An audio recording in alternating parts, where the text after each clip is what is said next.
privilegio, pero también es un precio que hay que pagar. Un precio que hay que pagar. Mucha gente ve a personas cuando predican, hablan y todo, pero no saben cuánto esa persona paga un precio para poder ser usado por Dios. Caminar con Dios es conocer la voz de Dios, conocer la guía del Espíritu Santo. Cuando usted camina con Dios, usted sabe que no importa las circunstancias que vengan, Él siempre obra para bien. Cuando Satanás quiere hacer algo para mal, Dios obrará para bien. La justicia de Dios tarda, pero cuando llega con toda su ira. Eso nunca lo dudo. A veces podrá parecer injusto muchas cosas ante los ojos humanos, pero cuando la justicia de Dios llega la ira de Dios. Debemos aprender a caminar con Dios. Vamos a ir a Génesis 5:24. Génesis 5:24.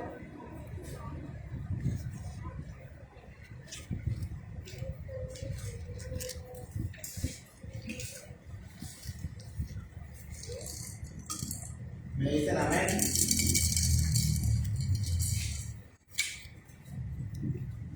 Quiero saludar a los hermanos de El Salvador que me están viendo y a los hermanos de Perú. Dios me los bendiga.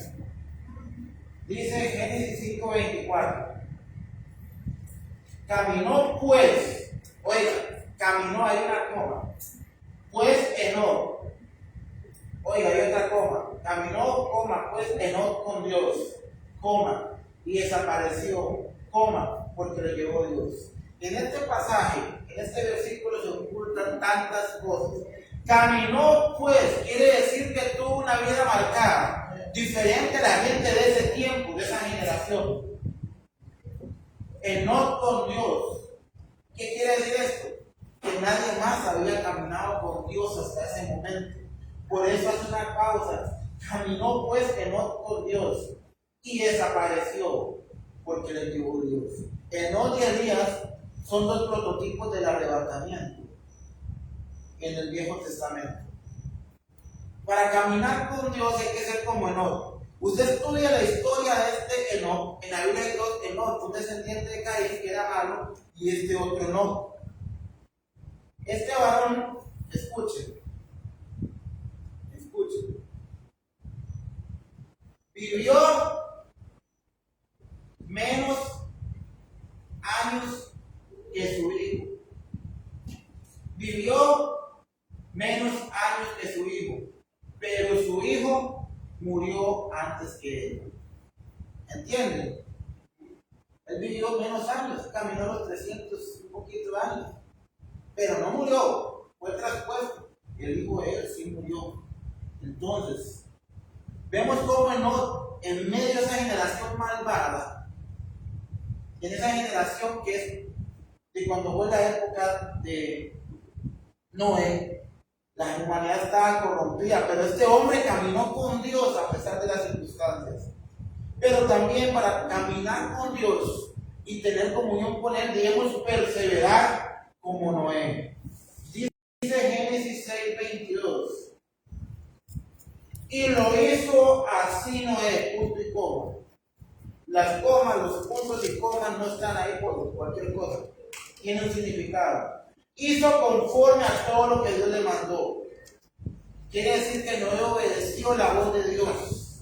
Fue tildado de loco por muchos años, por 100 años, pero el diluvio llegó. También para caminar con Dios hay que reconocer los caminos y los pensamientos de Dios. Como a Moisés, dice el Salmo 103:7, sus caminos notificó a Moisés y a los hijos de Israel sus obras. También para caminar con Dios, y este punto es crucial, hay que ser valiente y tener celo de Él como Fines. La historia de Fines está en Números 25, 6, 15, por el tiempo no vamos a entrar, pero Fines era un nieto de Aarón. Resulta que hubo una persona que vino y tomó una mujer, Moabita, vino y se la llevó y la metió a la casa ante los ojos de todo el pueblo de Israel. Pero este nieto de Aarón se enojó tanto que llegó y lo traspasó, lo mató a él, la mujer y la casa de ese hombre. Entonces Dios se alegró en gran manera, porque fue un hombre que no permitió que se hiciera violencia en el pueblo de Israel. Para caminar con Dios hay que ser valiente y tener celo, denunciar lo que no es cuando hay que hacerlo. No importa, Dios es el que está contigo. Pero también no hay que tener temor, como el rey David. En 1 Samuel 7, 17, versículo 34 17, busquémoslos todos. 1 Samuel 17, versículo 34 al 37. 1 Samuel 17.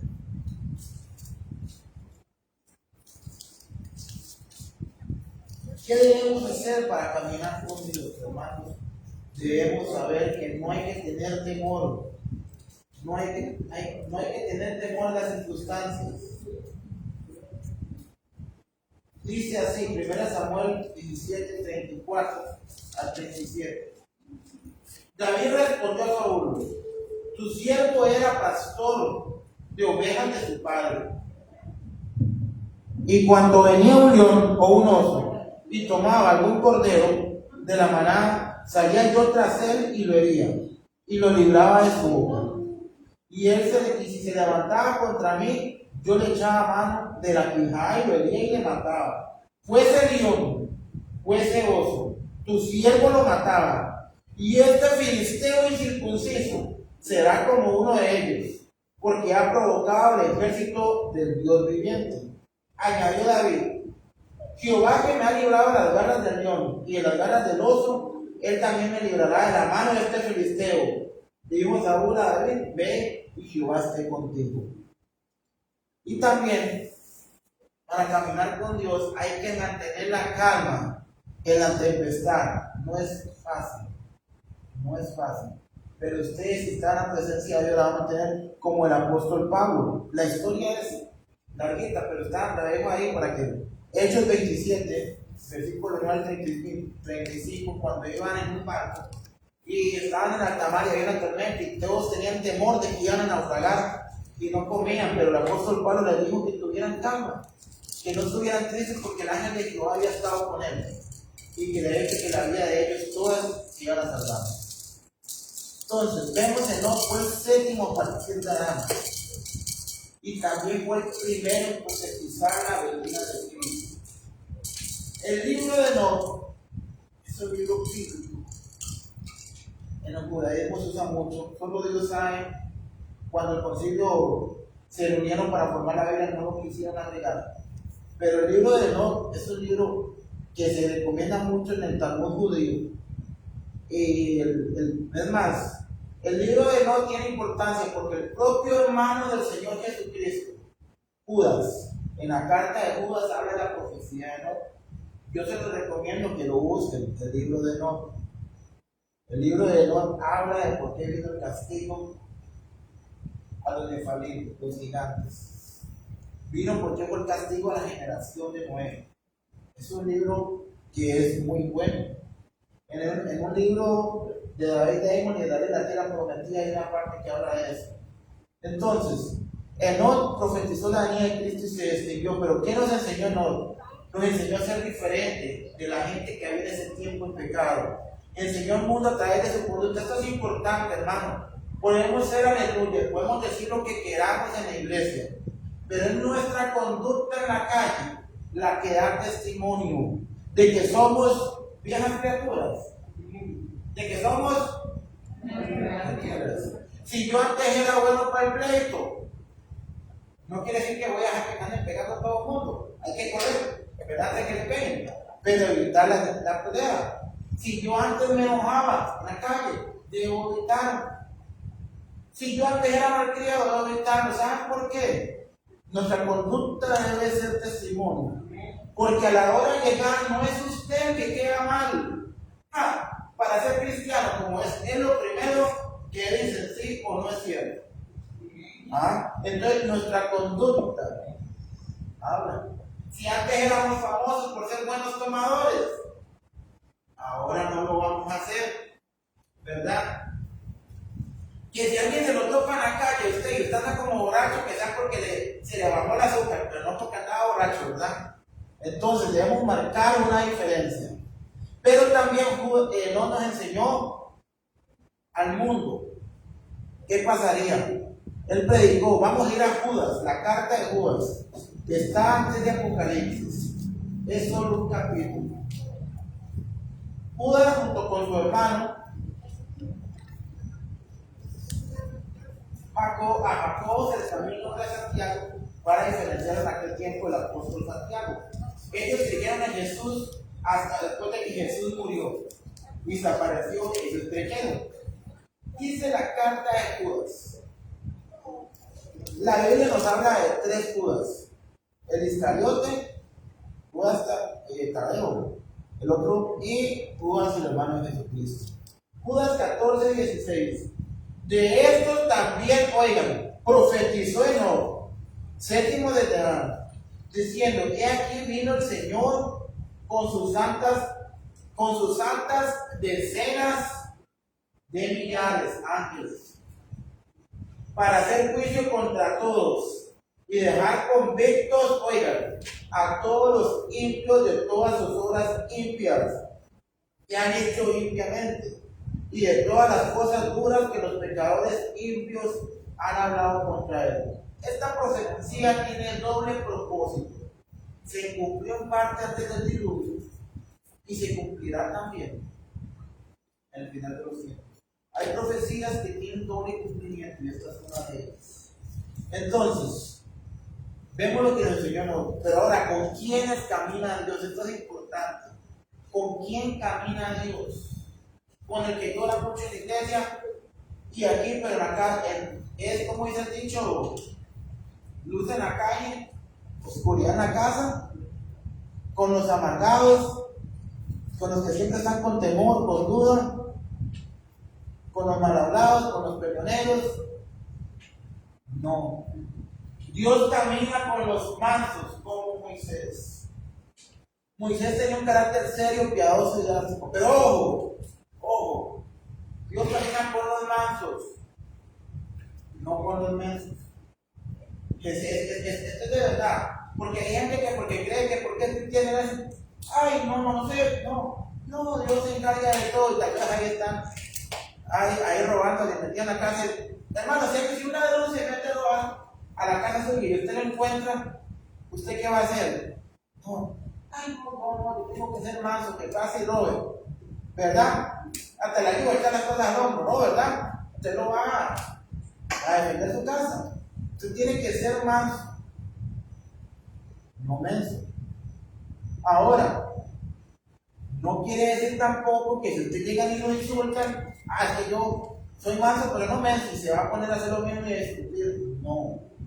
A veces cuando lo insultan, dicen cosas, es difícil, pero hay que dejar pasar eso, porque dichosos, porque cuando por causa del nombre de Cristo seamos disfrutados, Él se encargará de dar la paz.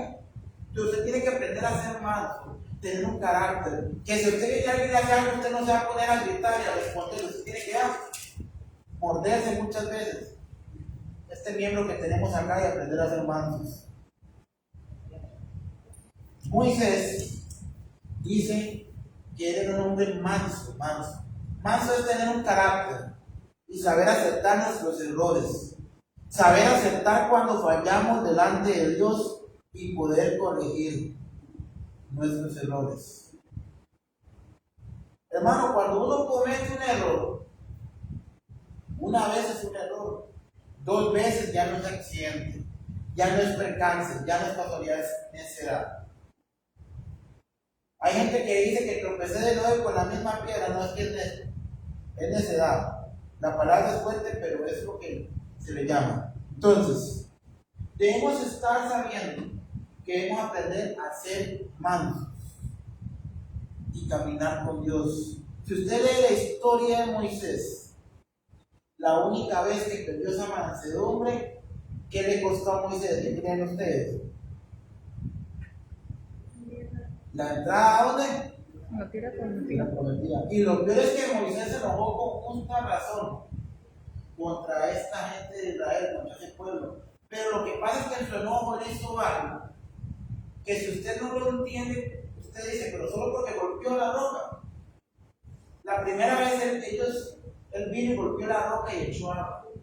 La segunda vez tenían hablado, ¿verdad? Pero él vino y la golpeó 2 veces. Yo les he enseñado qué significa la roca. Cristo. A Moisés enseñó golpear la roca 2 veces. Dijo que Cristo moriría 2 veces. Eso enojó a Jehová. Y por más, usted no entrará a la tierra prometida. Entonces debemos aprender de ese ejemplo que nunca hay que perder la compostura delante.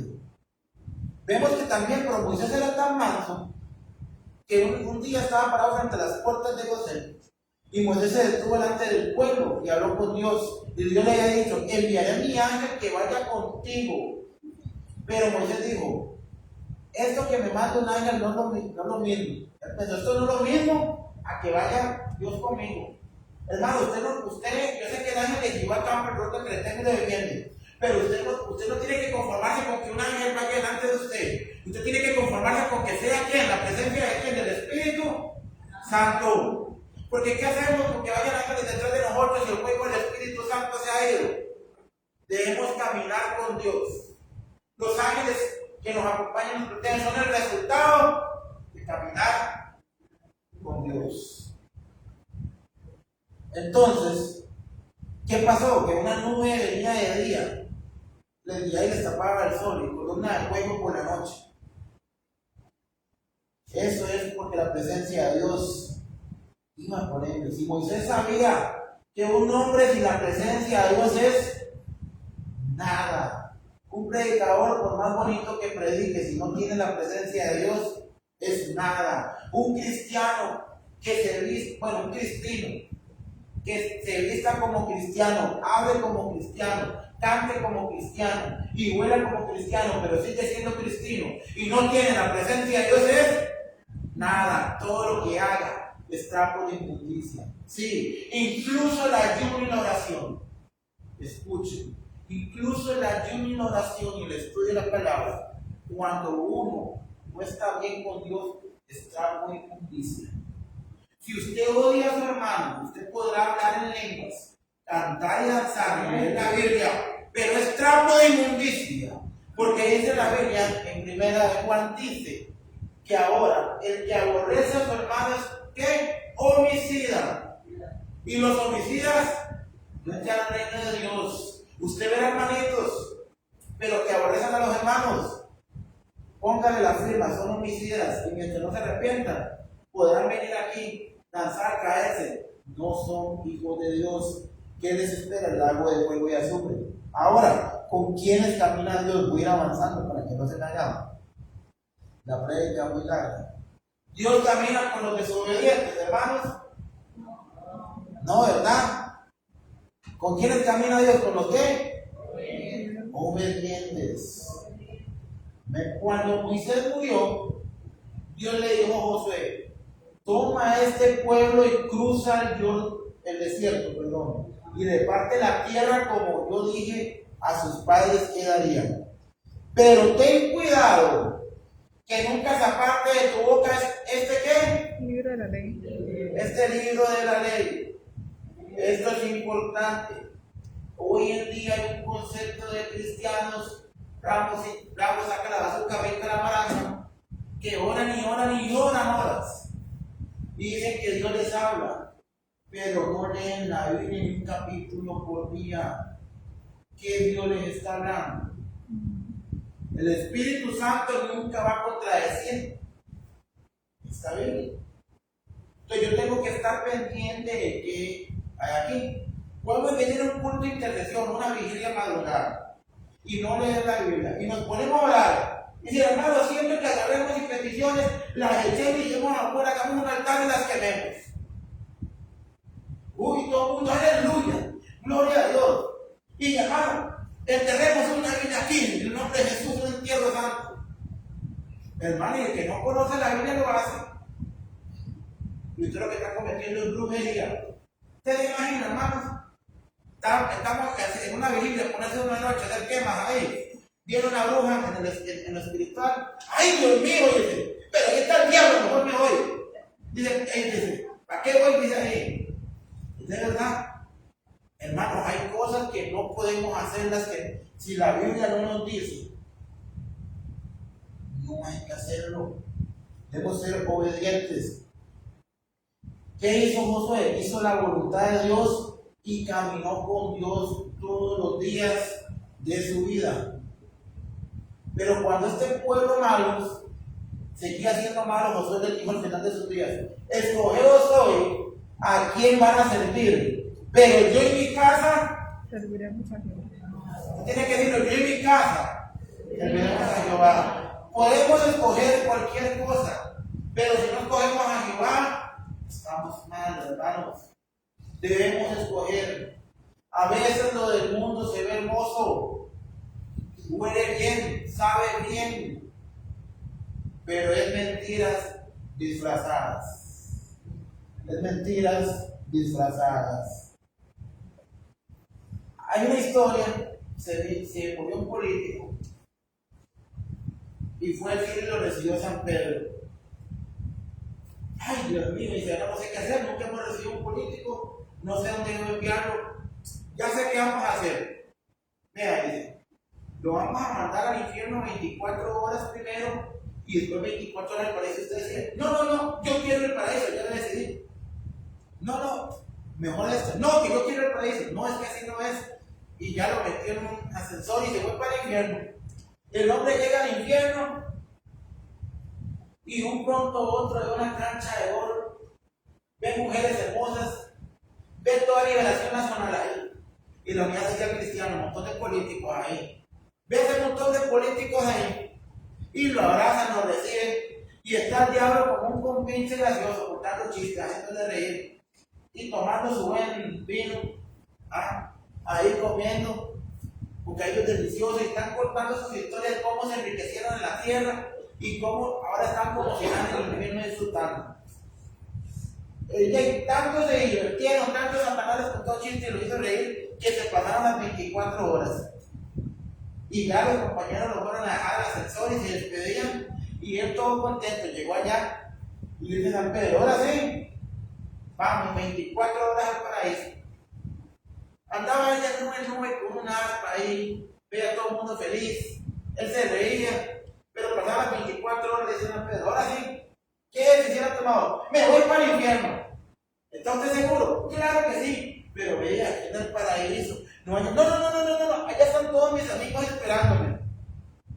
¿Está seguro? Sí. Bueno, ya, se tomó su decisión. Lo mandan al ascensor. Llega de un pronto a otro y se abre el ascensor y eso está desierto.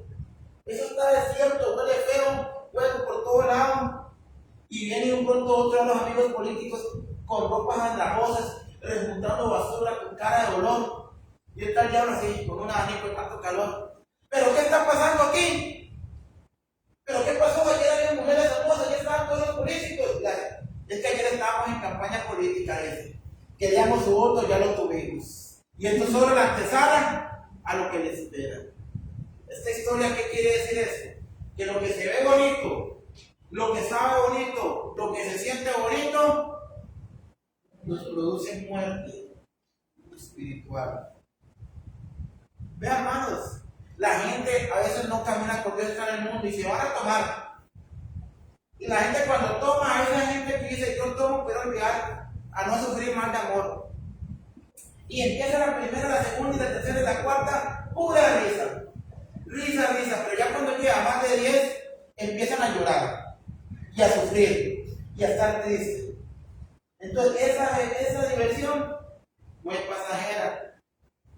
El alcohol les hace creer que la expareja está desesperada porque le llama a las 3 de la madrugada por teléfono, ¿verdad? Entonces, hay cosas que no son así. Entonces, lo que parece bonito no es bonito. El camino fácil lleva a la perdición. Debemos permanecer firmes. Dios camina con gente decidida, hermanos. Oiga, con gente decidida. ¿Cuántos saben la historia de Esther, de la reina Esther? Que era una joven valiente. Pero la reina Esther cuenta que el malvado más quería destruir el pueblo de Israel. Cuando el pueblo estuvo a punto de ser masacrado por las astucias de perverso Amán, llegó el tío de ella, Mardoqueo, le dijo, pero ella dijo que ella no iba a intervenir. Entonces el tío le dijo que si ella no hacía algo, Dios iba a mandar a otro libertador, pero que ella iba a morir. Entonces, ¿qué hizo ella? Se tiró un ayuno. ¿Cuánto? Se tiró un ayuno, ¿cuántos días? A ver. Con las doncellas. Y dijo al tío, hoy me presento ante el rey, aunque no me ha dado permiso, sabía con que era la reina, el rey podría quitarle la vida. En aquel tiempo los reyes, o esa gente de eso, pero no tenían una esposa, ni dos, tenían una reina, solo que había siempre una reina que él la prefería, pero no podían ir a la presencia de él. Tenía que ¿qué? Pedir permiso. Hoy usted y yo tenemos la oportunidad que no tuvieron la gente del Antiguo Testamento. Antes, para acercarse a la presencia de Dios, había que echar una oveja o un buey y degollarlo, y aún así no éramos aceptos. El sacerdote era el que te hacía por nosotros. Hoy usted y yo tenemos las puertas abiertas ante la presencia de Dios. Amén. ¿Usted tiene la libertad? Amén. Entonces, hermanos, usted puede decidir. Muriera o no, ella dijo que iba a ir. ¿Y qué pasó? ¿Qué creen? Dios estuvo con ella, porque ella fue decidida. Con los decididos camina Dios, con aquel que se avienta confiando en Dios. Pero, hay un pero. Esto no quiere decir que haya usos.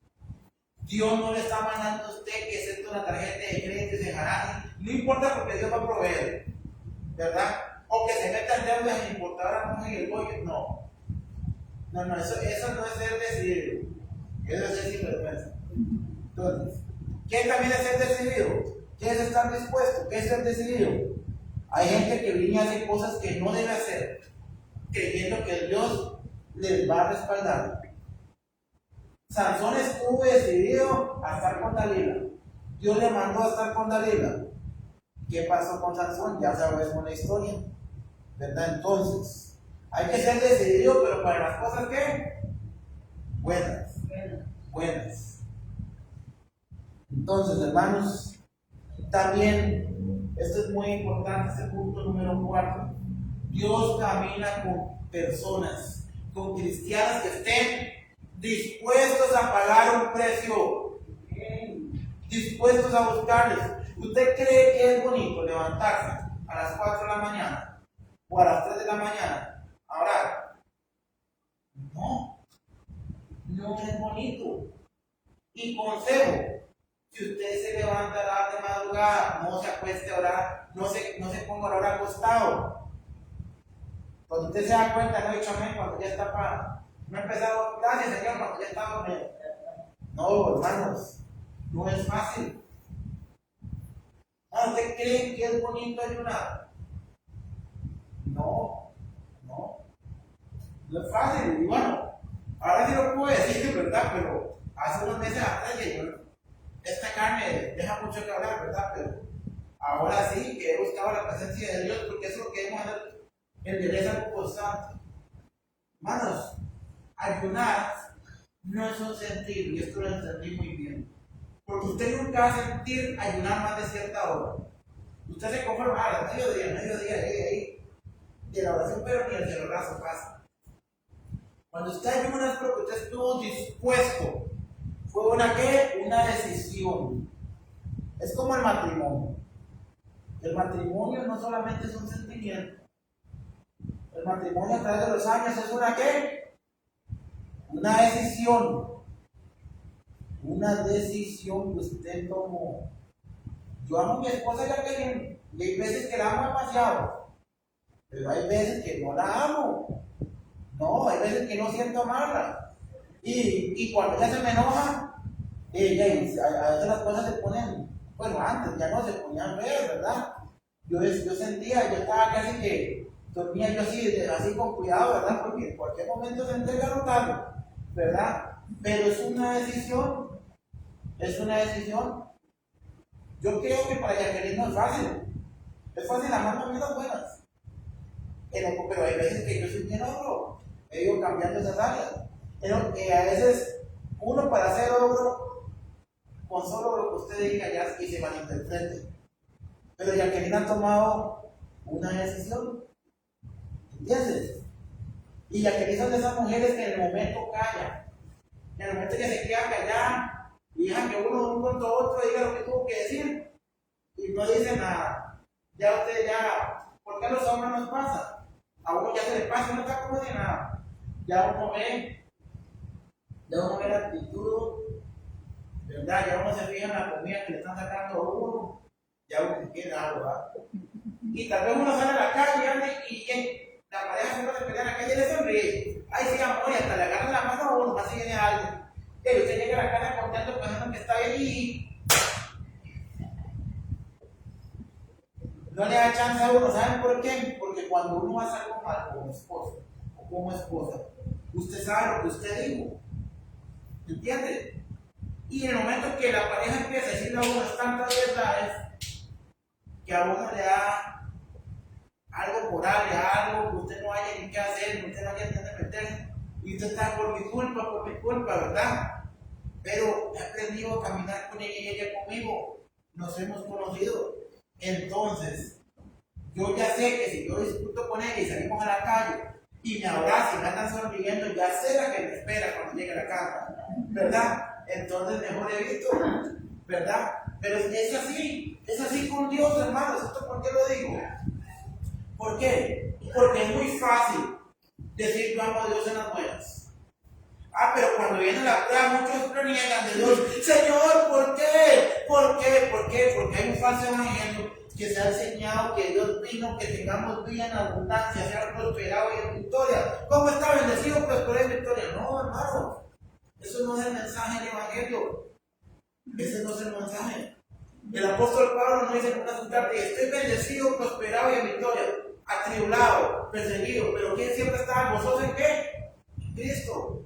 Entonces, mucha gente quiere lo fácil y no pagan el precio. Cuando viene la prueba, le reclaman a Dios. Por eso muchos no se sostienen en medio de la prueba y se van. Se les olvida que Dios, hermano, Dios es amor. Pero nunca se les olviden que Dios es fuego consumidor. Bueno, no se les olvida que estamos bajo la gracia, pero la ira de Dios sigue. ¿Sabe qué es lo más terrible del infierno? Muchos teólogos y mucha gente a través de los años han dicho que lo más terrible del infierno es que Dios no está en ese lugar. No es correcto. No es correcto. Dice el salmista: ¿a dónde iré? ¿A dónde iré a tu presencia? ¿Qué dice? Si fuera lo profundo del mar, ahí estarás tú. Si fuera las profundidades del Seol, ahí estarás tú. Lo más terrible del infierno es que Dios está ahí. Pero ¿cómo está Dios ahí? En su ira, como fuego consumidor. Nunca olviden eso. Nunca debemos olvidar eso. Nosotros que somos hijos de Dios. Hay que ser dispuestos. ¿Como quiénes? Bueno, muchos saben la historia de Misael, Azarías y Ananías, los primos de Daniel. La ley decía que el que no se inclinara ante la estatua de Nabucodonosor sería arrojado y sería quemado. Pero estos eran decididos. Hay cristianos decididos y a Dios le encantan los cristianos decididos. Lamentablemente mucha gente está más inclinada a las cosas del mundo, las novelas, el fútbol, las series, las películas, por lo que están dispuestos a doblegarse al mundo y no mantenerse ante la presencia de Dios. Pero vemos que esta gente estuvo dispuesta a no doblegarse, fueron echados al horno de fuego, pero dice que uno con semejanza a hijo de Dios estuvo ¿con quién? Con ellos. Dice un pueblo: pero yo eché 3 y andan. Cuando ustedes saben qué provocó eso, deben estudiar esa historia. Pero Nabucodonosor, con las declaraciones que hizo, cuesta mucho decir que no pensaba. Nabucodonosor terminó reconociendo que Dios era el verdadero al ver la fe de ellos. Y eso debe ser usted y para mí nuestra meta. Que la gente del mundo vea que estamos tan dispuestos a seguir a Dios, que digan: ese es el verdadero Dios que ellos siguen. Yo quiero ese Dios. Pero hermano, muy bonito. caminar con Dios, con quienes camina Dios, pero vamos a ver rápido. Ahora, ¿con quiénes no camina Dios? Quiero enseñarles en esta última enseñanza con quiénes camina Dios y con quiénes no camina Dios. Dios no camina con los homicidas. Caín mató a su hermano Abel y Dios lo declaró delante, abandonado de Dios significa. ¿Qué más? Dios no era que habías echado a Caín por un sacrificio, pero fue la actitud y la arrogancia de Caín y su orgullo lo que no le gustó al Señor. Entonces, esto es importante, y lo vuelvo a decir, cuando un cristiano, y no creo que un cristiano pueda aborrecer a su hermano, pero cuando un cristiano aborrece a su hermano, ¿es qué? Homicida. Dios no camina con ellos. Dios no camina con los codiciosos.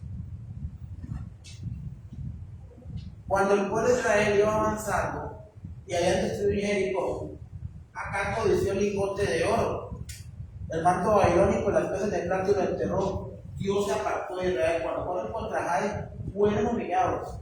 Josué se puso a llorar que por qué Dios lo llevó ahí. ¿Y qué le dijo Dios? Que no hiciera eso y que se diera cuenta que bueno, andaron suerte y cayó por la familia, por la casa y llegó. Pero él no se arrepintió. Josué le preguntó y él no fue sincero. Él dijo que él no fue hasta que Josué le dijo que dijera la verdad. Bueno, ¿qué pasó a causa del pecado de ese hombre? Sus familiares murieron. Y Dios mandó, por medio de esto, Dios tuvo que mandar a examinar tribu por tribu, familia por familia, casa por casa, varón por varón, hasta agarrarlo a él. Él, su mujer, sus hijos, sus padres, sus tíos, su madre, toda esa casa murió. Esto es muy importante. Hay gente que es codiciosa y quiere crecer en el reino de Dios como en los trabajos seculares, a punta de lengua. Hermano, a usted y a mí, Dios no nos ha mandado a estar tocando pecados ajenos. Eso no saca ganancia. Pero hay personas que son buenos para estar tocando el pecado ajeno, porque codician un puesto en la iglesia. Y puede llegar a tener el puesto en la iglesia por medio de la lengua. Pero no lo dude. Así como usted lo ve subir como la espuma, lo verá caer. Porque Dios no puede ser burlado. Y Dios nunca pasará por inocente al culpable. Dios no camina con los ambiciosos. Eso es importante si nos queremos ir en el arrebatamiento. No debemos ambicionar nada de lo que tengan nuestros hermanos en Cristo. Jesús dijo en Lucas 22:34: mirad también por vosotros mismos, que vuestros corazones no se carguen de glotonerías y embriaguez y los afanes de esta vida, y venga de repente sobre vosotros aquel día. Entonces debemos estar contentos con lo que Dios nos ha dado ahorita. Dice Hebreos 13:5: sea vuestras costumbres sin avaricia, contentos con lo que tenéis ahora. Y decir como Job, esto es importante, hermanos, aprender a decir como Job. Jehová dio, Jehová nos bendice, pero a veces Dios nos quita para bendecirnos mayormente. Job perdió todas sus riquezas, su ganado, todo. Su mujer le decía que blasfemara a Dios. Si usted lee esta historia, Dios no castigó a su esposa. ¿Quién cree? Porque Dios sabía que esta pobre mujer hablaba del dolor, de la amargura de su corazón, de perder 10 hijos en un día. Job, Dios le quitó, le dio y le quitó. Y Job le dio el doble. Le dio el doble de vacas, el doble de burros, el doble de ovejas, el doble de bueyes, el doble de terrenos y riquezas. Pero solamente le dio 10 hijos. ¿Por qué creen usted? ¿Por qué ustedes creen que solamente le dio 10 hijos? Porque los que estaban en la presencia de Dios seguían siendo ¿qué? ¿Hijos de qué? De Job. 10 en el cielo y 10 en la tierra, 10 más 10, ¿cuántos son? De todo le dio el nombre. De todo le dio el nombre. Pero veamos qué pasa con los ambiciosos. La historia de Balaam, un profeta gentil que Dios le habló, fue ambicioso, codició el dinero y quería maldecir a Israel. Dios lo llamó a bendecir a Israel, pero él, por la práctica, quería maldecir a Israel. Ahora sí le hablaba hasta que Dios dijo, ve. Pero ¿qué pasó? Cuando una persona es ambiciosa, pierde el horizonte, pierde la visión de Dios. Tan perdido estaba este hombre que no tuvo discernimiento. La burra se apartó del camino 3 veces en el plomo y la burra le habló. Hermano, usted sabe qué es lo que usted, como que yo esté en la casa y me diga el perro, ¿qué? ¿Cómo estás? Pega un brinco, hermano. Recuerden el nombre de Jesús, ¿verdad? Pero, hermano, usted tiene que, si un animal le habla a uno, ¿verdad, Jay? Y este hombre le habló a la burra y se quedó enojado. ¿Ah? La burra le habló, ¿verdad? Pero este hombre no quiso, estaba ciego con la ambición. Al final él no pudo maldecir a Israel, lo bendijo, pero él fue el que le dijo a la gente cómo hacer que por medio de las hijas de ellos se hubieran a los hijos de Israel. Dijo, al fornicar adorarían a otros dioses. Sucedió, Balaam cuando iban siendo exterminados, fue exterminado. En eso terminó la ambición. Judas fue de los 12. Olía como un apóstol. Parecía apóstol, hablaba como apóstol, hacía señales, milagros, liberaciones, sanidades, pero fue ambicioso y codicioso. ¿Y cuántos creen que Judas fue salvo? Están en duda, ¿verdad? Judas no fue salvo, Judas se fue al infierno, ¿verdad? Entonces Dios no camina con ellos tampoco. Entonces sabemos que debemos marcar una diferencia, hermano. Si usted y yo queremos ser luz en medio de la oscuridad, debemos hacer un de repente y decir hasta aquí.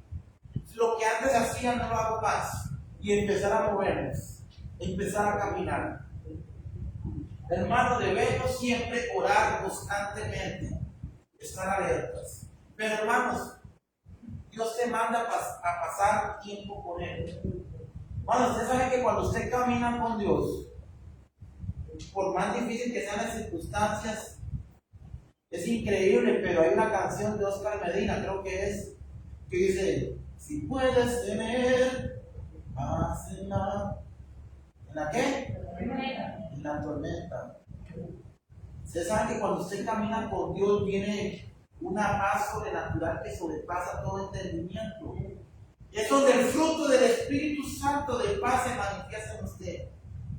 Hermanos, cuando usted camina con Dios, usted sabe que todo está determinado con un propósito. Y usted verá. Cuando usted camina con Dios, hermano, usted empieza a crecer. Usted quiere de verdad crecer espiritualmente. Usted quiere que Dios le empiece a usar. Usted quiere escuchar la voz de Dios. Bueno, sencillo, usted quiere escuchar la voz de Dios. Lea la Biblia. Lea la Biblia. ¿Verdad? Pero, ¿por qué? Porque cuando usted lee la Biblia y usted ora, si usted va a saber distinguir si su pensamiento es de Dios, de la carne o del diablo. ¿Verdad? Por ejemplo, si uno como hombre está casado y por más que usted esté orando, piensa en una muchacha y se le viene el pensamiento de tener relaciones con ella, si es un cristiano, la escuchado, que no lee la Biblia, será muy caro que digan que es de Dios, ¿verdad? Pero ellos lo hacen. Usted conoce, usted sabe que ese pensamiento es del diablo, del infierno. Vamos. Para caminar con Dios, escuchar a Dios, a veces es necesario guardar silencio cuando usted ora. A veces, hermano, mucha gente viene como metralleta delante de la presencia de Dios. Y yo te pido, y nunca le dice, nunca saca tiempo para orarle, para alabarle. Hermanos, por ejemplo, cuando uno es novio, cuando uno es de novio, y uno se quiere casar, uno es novio, usted no va a llegar y solo querer besarse, y no le dice nada bonito, ¿verdad? ¿Cómo se va a sentir una mujer que el hombre nada más llegue a estar besándole y no le dice, ay, qué bonita te ves hoy, qué linda te ves hoy, ay, qué hermosa eres? ¿Ah? ¿Verdad? Se va a sentir mal. Así es Dios. Hermano, a veces olvidamos alabarle, dice la Biblia, Padre nuestro que estás en el cielo. Primero que nada nos muestra que la oración no dirigía a Jesucristo ni al Espíritu Santo, es a Jehová. Santificado sea tu nombre. Pero a veces decimos santificado sea tu nombre sin detenernos a escuchar. Santificado quiere decir que hay que santificar, alabar el nombre de Dios, el nombre de Yahvé, de Jehová, como usted le quiera decir, Yahvé. Alabarle, Adonai, Elohim, Hashem. Hay que alabar su nombre. Entonces usted viene con un corazón dispuesto por medio de la ayuda del Espíritu Santo y orando en el nombre de Jesús. Entonces cuando usted saca tiempo de adorar su nombre, de alabarle, pero también usted tiene que sacar tiempo para decirle cuánto le ama, pero sobre todo para agradecer. No es solo agradecer en los tiempos de abundancia, en los tiempos de felicidad. Agradezca por los tiempos duros y difíciles. No solo agradezca por las vacas gordas, agradezca por las vacas flacas. Porque cuando usted es hijo de Dios, dice Romanos que a los que aman a Dios, todas las cosas ayudan a bien. Esto conforme a lo que con su propósito son llamados, porque a los que antes conoció también predestinó. A los que predestinó llamó, ¿verdad? A los que llamó justificó. Y a los que justificó, glorificó. Porque ¿quién nos separará del amor de Cristo? Tribulación, angustia, persecución, no hambre, desnudez, para nada nos podrá separar del amor de Cristo. Entonces, todo obra para bien. Todo, hermanos, todo. Entonces, cuando usted tiene una prueba que su familiar suyo está enfermo y usted le ora a Dios, muchas veces queremos que Dios sane a nuestros familiares. Pero tal vez nosotros, ¿verdad?, que estén en Cristo, porque usted tiene que orar primero para orar y que Dios le permita que esa persona se convierta. Pero cuando tenemos familiares cristianos, a veces somos egoístas y queremos orar y orar que Dios los sane. Pero ya Dios tiene determinado llevarse a esa persona. Y a veces la primera actitud que tenemos es enojarnos, frustrarnos. Pero Dios sabe por qué lo hace. Todo. Lo es.